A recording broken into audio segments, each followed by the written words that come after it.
السلام علیکم دوستانو، څنګه یو امید لرم چې ښه د افغانستان د کرکټ مینوالو لپاره یو نیوز یو خبر در سره شیر کوم. د پاکستان او د انډیا نن چې کومه په سوپر 6 ټورنمنټ کې لوبه وشوه، نو نن دا ټورنمنټ سهار 5 بجې چالو شوی دی او د سوپر 6 کې تقریبا د 12 ټیمونه دي تقریبا.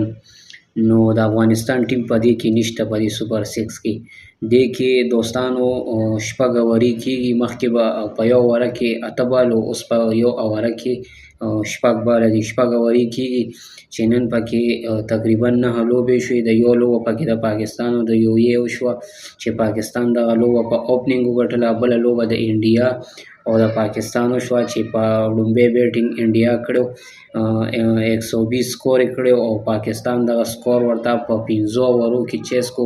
سپیشل بیټینګ پکې آصف علي وکړو، تاسو ته په دې سکرین باندې سکور بورډ ښکاري.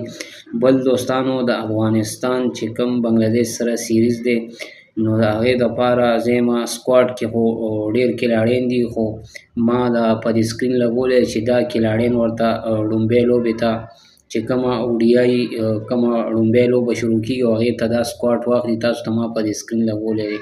په دې باندې فیسبوک کې هم ډېرو خلکو کمنټونه ماته وکړه چې یاره ډېر ښه سکواډ دی. نو چې دا سکواډ والي نو تاسو څه وایي، لوبه به وګټي، بنګلادیش له به شکست ورکړي.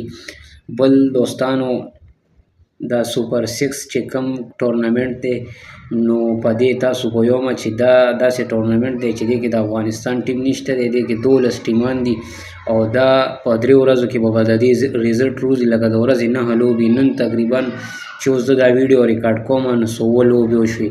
نو نن به 2 لوبې وشي، نو 9 لوبې به نن کېږي او 2-3 لوبې سبا دي. خو انډیا یو لوبه پاکستان نه بایلله او که بله لوبه هم بایلله، نو ټورنمنټ نه وځي او پاکستان د ټولو د پاکستان د کرکټ مینوالو ته باره خوشخبري ده چې پاکستان واټر فاینل ته کوالیفای شو، ځکه چې 2 لوبې په اوپننګ وګټلې او ډېرې زبردستې لوبې وګټلې. نو بس پاکستان خو الریډي واټر فاینل ته کوالیفای شو. نو اوس به دې کې سبا تقریبا دغه 4-5 لوبې به وشي او بل ورځ به ډایرکټ واټر فاینل او سیمی فاینل کې به د 3 ورځو کې به د دې غونډ ریزلټ روزي. لکه تقریبا په 4-5 تاریخ باندې زما خیال دی د دې فاینل دی. نو دا سوپر 6 ټورنمنټ چې دا پاکستان 6 ځل ګټلی دی. پاکستان پکې ډېر ښه ریکارډ دی، خو د افغانستان ټیم دې کې نشته. که د افغانستان د کرکټ مینوال تپوس کوي نو دې کې د افغانستان ټیم نشته دی.